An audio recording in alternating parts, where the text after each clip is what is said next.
Hello everyone and welcome into another edition of WST Weekly. My name is Hrabchak. We've got a ton to break down this week. The Blue Bombers won the Banjo Bowl over the Roughriders. The Winnipeg Goldeyes advanced in the American Association playoffs. And the Winnipeg Jets, their season is right around the corner. There's a lot of news around the team. The YoungStars roster was released. We're going to cover it all. Let's start with the Bombers sweeping the Labor Day and Banjo Bowl back-to-back on Saturday afternoon. The Blue Bombers got the win and remain first in the CFL's West Division. Now, the Banjo Bowls of years past have been Bombers blowouts. The games haven't even been close, and this game was far from that. A defensive battle from start to finish, and the Bombers defense came out on top. 26-21 was the final score. The net yards were in Saskatchewan's favor, 332 to 280. The first downs, the Bombers got that 17-13. That's a low number of total first downs in the game. 2 sacks for the Roughriders, but then the 2 turnovers as well. I'm going to talk later about Tyrell Ford, but he got both of those interceptions, one to start the game in the first quarter, and then one to seal the game on the last drive as the Roughriders were going for the win. But like I said, a defensive battle, and the Bombers, over the past couple weeks, they've established that they have one of the, if not the best defense in the CFL. Zach Collaros had just over 200 yards and a passing touchdown. Kenny Lawler, 6 catches, 60 or so yards and a touchdown. A decent game from the offense. They moved the ball well and were able to convert when they got into the red zone with that Kenny Lawler touchdown. The big concern offensively is Chris Strevler. He took a late hit from Miles Brown, throwing the ball in a short yardage situation, and he had to be helped off the field and did not return. There was no update after the game from Mike O'Shea on Chris Strevler's status, but a lower leg injury like that, you hate to see it. And Strevler's been so dynamic in the run game this year in short yardage, and they were just throwing the ball with him, which I know a lot of fans were hoping he would start to throw the ball in those short yardage situations a little bit more.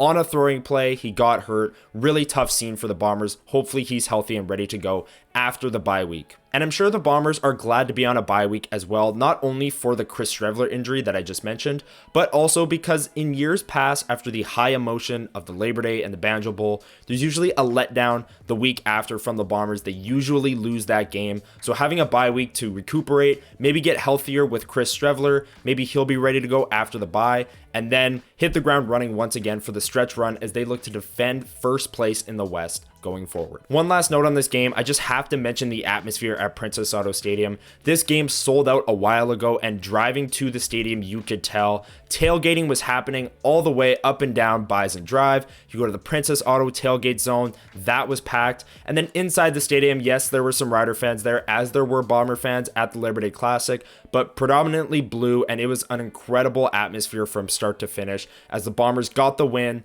They're 7-6 on the season, and they remain atop the CFL's West Division. The Winnipeg Goldeyes played their first round of the American Association Series this week, and they are advancing to the second round. They chose the Sioux Falls Canaries in round 1, who were actually the number 2 seed in the American Association's West Division. And after the first game, that choice looked like the wrong one. They lost 5-0. They only had 2 hits as a team, and the starting pitcher for the Canaries just had the Goldeyes guessing at the plate all night long. But then they returned home, and maybe that's exactly what they needed, was a packed crowd at Blue Cross Park. A 7-3 win on the Friday night, and then the big Winnipeg doubleheader right after the Banjo Bowl. They played a do-or-die Game 3, and they won that one 10-3 over the Canaries, and they're moving on, taking on the Fargo-Moorhead Redhawks in the West Division Finals. That series gets started Monday night, and then the Goldeyes will return home on Wednesday night, and then if necessary, if this series needs a Game 3 like round 1 did, that'll be Thursday night. As the Bombers are on bye and the Jets season hasn't gotten going yet, if you want to see some playoff baseball, head to goldeyes.com/tickets. You can get your tickets for that round now. It was a great atmosphere. I was in the building Friday night for that 7-3 win, and the Goldeyes came up with some clutch hits in that one, and the building was awesome. I'm going to talk more about the individual performances that powered the Goldeyes to victory later on when I hand out my 3 stars of the week, but one thing I won't mention is the pitching. That has been the strength of the Goldeyes all season long, and that wasn't really their strength in this series, but they kept it at a manageable level, and the bats really backed them up at home with the 7 and 10 runs to advance to the second round of the American Association playoffs.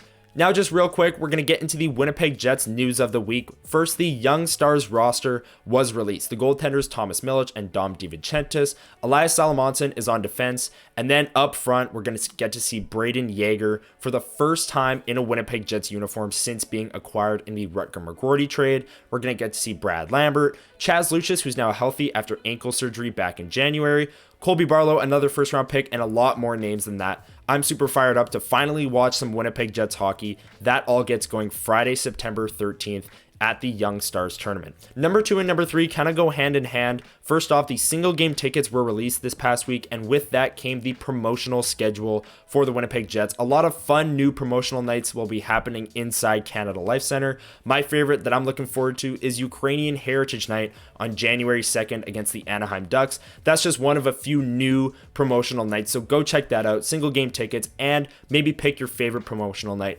on the schedule. Number 4, the Cole Perfetti news train did not slow down whatsoever this week, as Darren Dreger of TSN was reporting that despite being unsigned and ongoing contract negotiations, Perfetti is in Winnipeg to train and skate with his teammates, and he also intends on representing the Winnipeg Jets at next week's NHL Player Media Tour in Las Vegas. Obviously, Jets fans shouldn't have much to worry about as Perfetti is an RFA, but these are obviously great signs that he's in Winnipeg practicing with his teammates and plans on representing the Jets at a media tour. Maybe he'll have a contract before then, maybe not, but a contract before training camp seems likely at this point as Cole Perfetti finds himself in Winnipeg and representing the Jets at the media tour.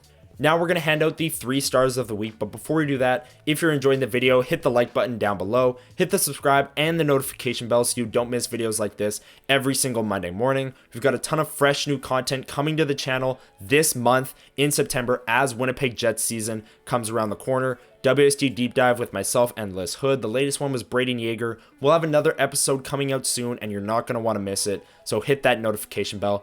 As for this video, let's get into the 3 stars of the week. My 3rd star of the week is Goldeyes outfielder Miles Symington, and in the smaller sample size, his batting average and on-base percentage came down a little bit from the regular season, but I talked earlier about the clutch hits that the Goldeyes were receiving. Miles Symington has been a few of them. He had the massive home run at Blue Cross Park that really got the Goldeyes going in that moment, and he is going to be a huge part of this upcoming series against the Fargo-Moorhead Redhawks, both offensively and defensively, where he takes away a ton of runs in the outfield as a center fielder. Miles Symington, my 3rd star of the week on WST Weekly. My 2nd star of the week is Goldeyes infielder / DH Edwin Arroyo. He is having an absolutely monster playoff run so far. .636 batting average, 2 home runs, 7 RBIs, .667 on base percentage, and 7 hits. I've mentioned it a ton of times in this video, the clutch hits. Arroyo hit a massive 3-run home run in Game 2. In Game 1, the Goldeyes had only 2 hits. They got shut out. Going into Game 2, they only had 1 run through the first 5 innings. The crowd was starting to get restless there at Blue Cross Park, and Edwin Arroyo answered the bell with a 3-run shot, an absolutely massive turn of momentum, and his numbers have ballooned big time in the playoffs here. He's my 2nd star of the week. My 1st star of the week is Bombers DB Tyrell Ford, who had the 2 interceptions off of Trevor Harris in the Banjo Bowl. Farhan Lalji did an interview with Huss a few weeks ago on Winnipeg Sports Talk, and he mentioned how Tyrell Ford will be an all-star if he had to make his votes today, and he more than solidified that case on Saturday with 2 more interceptions. He's now got 6 on the season, 35 tackles, and he did it in a massive moment. The first game of the season on CTV for the CFL, a massive audience, and Tyrell Ford stepped up in a massive way for that Bombers defense. He's my 1st star of the week. Here it is, the upcoming sports schedule here in Winnipeg over the next week. Like I mentioned before, the Bombers are on their bye. Stanley Bryant, Chris Strevler, Adam Bighill, all battling injuries. This is a very good time for a bye week. Never mind the high emotion that comes with the Labor Day Classic and the Banjo Bowl. The Bombers will get a week to regroup, get a little bit healthier, and then play again the week after. The Goldeyes are going to continue their playoff run. They're in the Western Division Finals against the Fargo-Moorhead Redhawks. Their series starts on the road Monday night, September 9th, and then returning home Wednesday, September 11th is the first playoff game at Blue Cross Park, and if necessary, Thursday, September 12th will be a winner-take-all Game 3, also at Blue Cross Park. You can get your tickets, goldeyes.com/tickets. Pack the park on Wednesday as the Goldeyes look to defeat the Fargo-Moorhead Redhawks and advance in the American Association playoffs. The Winnipeg Jets, I mentioned earlier on, their YoungStars roster is out now, and we're going to be able to see that group hit the ice Friday, September 13th as the YoungStars tournament gets underway in Penticton. Lots of great storylines to watch. I'll specifically be watching for Braden Yeager, his first couple games in a Jets uniform. That tournament goes over the weekend, and then the week after, training camp will begin here in Winnipeg. So we're ramping up Winnipeg Jets hockey right around the corner, and racing continues at Assiniboia Downs. The season is winding down, but Monday through Wednesday, racing continues at the Downs. That's going to do it for this edition of WST Weekly. Thank you so much for watching. If you enjoyed the video, hit the like, the subscribe, and the notification bell so you don't miss this exact video every single Monday morning where I break down all the sports here in Winnipeg and preview the upcoming week. Winnipeg Jets season is right around the corner, so hit that notification bell so you don't miss the great content we're putting out here at WST. Huge week ahead of Winnipeg sports. Go check out the Goldeyes. Gear up for Jets season. Have a great week, everyone.